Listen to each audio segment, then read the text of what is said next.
সবচেয়ে মধ্যবিত্ত পরিবারে জন্ম নেওয়া সবচাইতে ভুল। এই কপালের লিখন কেউ তো খণ্ডাতে পারে না, জানেন। মধ্যবিত্ত পরিবারে জন্ম নিলে বুঝতে পারবেন, স্বাদ আছে কিন্তু সাধ্য নাই। শখ আছে ঠিকই, কিন্তু শখের জিনিসটা নাই। মধ্যবিত্ত পরিবারের প্রতিটা ছেলে যখন কিছু আশা করবেন, দেখবেন যে পাবেন না।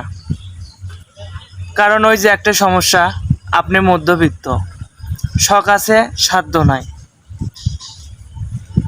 এরকম পরিবার বাঁচে থাকার চেয়ে না বাঁচে থাকা অনেক ভালো।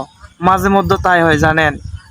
শুধুমাত্র পরিবারকে একটু ভালো রাখার জন্য বাঁচে থাকা, পরিবারকে সুস্থ সুন্দরভাবে একদিন আমিও প্রতিষ্ঠিত হব, এই ভরসা নিয়েই আমার বেঁচে থাকা।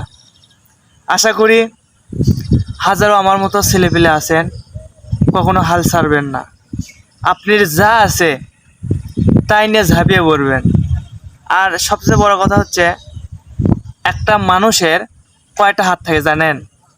একটা মানুষের 3টা হাত থাকে, ডান হাত, বাঁ হাত, আর একটা হচ্ছে অজুহাত।